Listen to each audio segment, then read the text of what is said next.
इंग्रजी अक्षरमाला बनवणार. काय करणार आहोत? इंग्रजी अक्षरमाला. इंग्रजी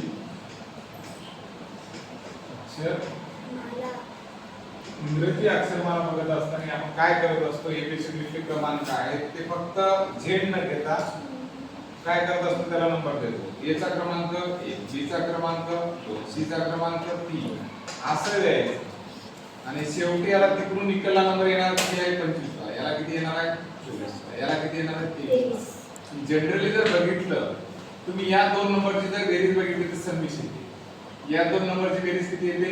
26. या दोन नंबरची बेरीज 26. तर आपल्याला एका नंबरवरून दुसरा नंबर शोधता येतो कसा बघा? की उदाहरण घ्या. आता इकडे बघा. उदाहरणार्थ मला माहिती आहे डी चा नंबर. आता डी चा नंबर जर मला कळाला खालून 4 नंबर आहे ए बी सी आणि काय येतं? ए बी सी आणि डी. चा क्रमांक किती बा? 4. मला आता इथं कोणता क्रमांक आहे हे शोधायचं आहे वरून तिकडून. ओके, उजव्या साईड हे डाव्या याच्याकडून 4 नंबर आहे कळलं मला. डावीकडून 4, उजवीकडून हा क्रमांक किती आहे शोधायचं जर असेल एकच गोष्ट लक्षात ठेवायची. असा एक अंक टाकायचा इथे वर आहे की त्याची बेरीज काय आली पाहिजे? 2 ची मिळून 26 आहे.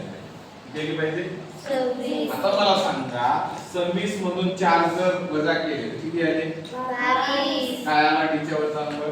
22. कल्पना करा. आता मला नाही का इथे कळालं जे आहे, जे च्या खालचा क्रमांक 10 आहे. 26 होण्यासाठी वर इकडून उजवीकडून त्याचा नंबर किती यायला? 16. 26 होण्यासाठी इथं 16. इकडे लक्षात घ्या की मला इथं नाही का आता ओ चा क्रमांक कळाला 15. 15 मध्ये किती टाकले म्हणजे 26 होतील? तर 11 टाकले. किती? 11. तर तुम्हाला हा नंबर सहजपणे शोधता येतो. लक्षात येतं. आता बऱ्याच जणांना काही समस्या निर्माण करते. नंबर पाठ होत नाही. सर मला नंबरच पाठ होत नाही. ठीक आहे बाळांनो, नंबर पाठ नाही होत ना, त्याला एक ट्रिक्स आहे की आपण नाही का सहजपणे नाही का नंबर नाही का लक्षात ठेवू शकतो. एक शब्द लक्षात ठेवायचा, त्याला म्हणायचं एक ट्रिक्स आहे. समजा की तुम्ही जेव्हा एखाद्या नंबरला लक्षात ठेवण्याचा प्रयत्न करता तेव्हा एक लक्षात ठेवा, ई ज्योती नावाचा शब्द लक्षात ठेवा. कोणता? ई ज्योती. आता ई ज्योती म्हणजे काय? 5 × 5, 5 × 2 = 10, 5 × 3 = 15, 5 × 4 = 20, 5 × 5 = 25. हे नंबर यांचेच आहे. ठीक आहे, हे नंबर यांचे आहे. आता आपल्याला समजा कल्पना करा मला नंबर नाही आठवत आहे. ठीक आहे, मला नंबर आठवत नाहीये. तुम्ही काय करणार आहे बघा? मला आता पी चा नंबर काढायचा आहे. कशाचा नंबर काढायचा आहे? आणि पाठ नाही.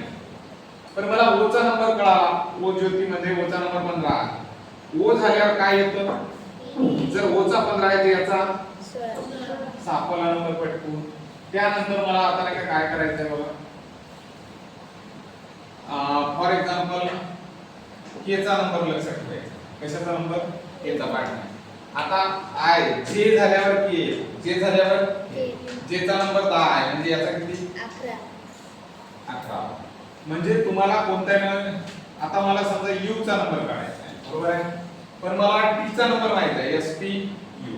टी चा नंबर 20 जर असेल तर याचा किती आला? 21. यू झाल्यावर बी चा किती? 22. डब्ल्यू चा 23. कळायला काय होत आहे ते? ई ज्योतीवरून 5 चा पाढा लक्षात आहे. 5 × 5 = 5 × 2 = 10, 5 × 3 = 15, 5 × 20 = 5 × 5 = 25. सहजपणे आपल्याला हे लक्षात राहतं. ठीक आहे.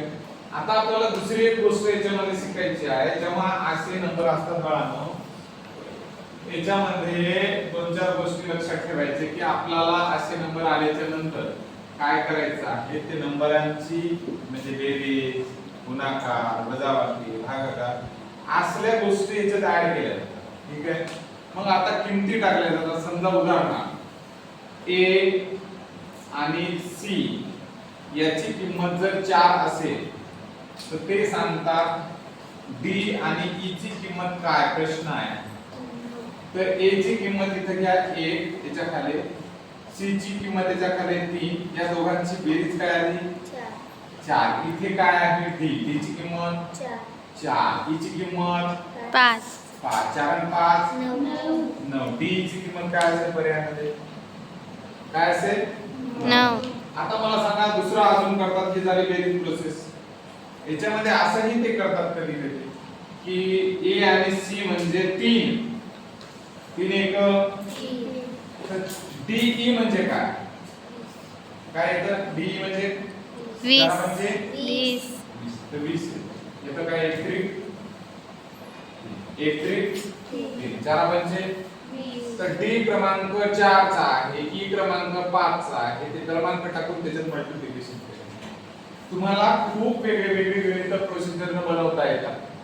आता कल्पना करा की मी असं केलं समजा की जे आणि ई म्हणजे 5 जे आणि ई म्हणजे 5 तर ओ आणि जे म्हणजे काय असा प्रश्न. आता जेचा क्रमांक बाळांनो येतो 10 काय येतो 10 ईचा क्रमांक काय 5 10 वजा 5 म्हणजे 5 5 ओचा क्रमांक 15 जेचा क्रमांक 15 वजा 10 म्हणजे पुन्हा 5 आपल्याला वाटतं इथं पण 5 आलं दुसरं उत्तर 5 नसेल पण त्याचं उत्तर 5 आहे. पुन्हा बरेच वेळेस असंही होतं की मला सांगा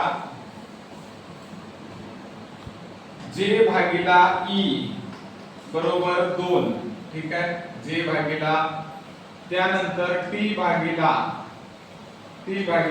ई बरोबर काय तर जे ची किंमत बाळांनो 10 आहे ते जे ची किंमत 10 ई ची किंमत काय असेल 5 5 दोन्ही 10 5 दोन्ही 10 टी ची किंमत 20 आहे ई ची किंमत 5 आहे 5 चौक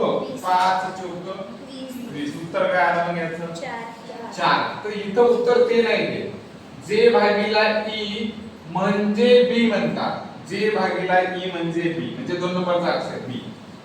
तर टी भागीला ई म्हणजे काय 4 नंबरचा अक्षर काय येणार आहे इथं डी. असं प्रश्न करतात. कळतंय कसं व्हायला लागलं म्हणजे भागाकार गुणाकार बेरीज आणि वजाबाकी अशा याच्या प्रोसेस मध्ये घ्यायच्या आहे. त्यानंतर ते असंही विचारतात की उदाहरण घ्या डी चं नातं समजा उदाहरण घ्या पीसी आहे डी चं नातं कशाशी आहे पी चं तर ई चं नातं कशाशी आहे. आता डी म्हणजे येतो 4 4 चा जर वर्ग केला तर 4 चौक 16 वर पी येतो इथं. ई जर असेल इथं ई म्हणजे 5 5 25 वर कोण आहे वाय तर इथे येणार अक्षर असलं प्रोसेस असतं. लक्षात येतंय सगळं. अशा पद्धतीने आपल्याला या अक्षरमाळेमध्ये काही गोष्टी शिकायच्या आहेत. त्याच्यात भागाकार वजाबाकी गुणाकार बेरीज समसंख्या. आता फॉर एक्झाम्पल मला असं जर असेल समजा जे आणि एच बरोबर 2 जे आणि एच बरोबर 2 तर मला सांगा मी जर टी आणि टी पी बरोबर काय जे एच जे चा काय अक्षर आहे 10 एच चं काय येतं 8 10 वजा 8 म्हणजे 2 टी चं काय येतं 20 पी चं काय येतं 16 20 वजा 16 म्हणजे 4. तर इथं बरेच वेळेस जेएच बरोबर बी देतात जेएच बरोबर बी. तर टीपी बरोबर काय तर टीपी बरोबर 4 नंबरला अंक कोणता डी डी. नंबरचा खेळ आहे दिसतात अल्फाबेट पण आपण फक्त विचार कशाचा करायचा नंबरचा. त्यांना नंबरिंग देईपर्यंत नाही घ्यायचं नाही. आता बरेच वेळेस असंही होतं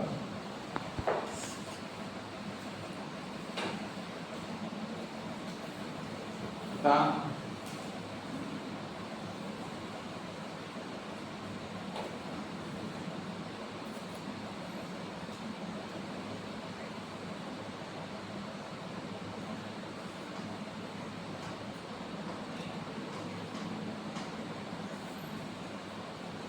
काय असेल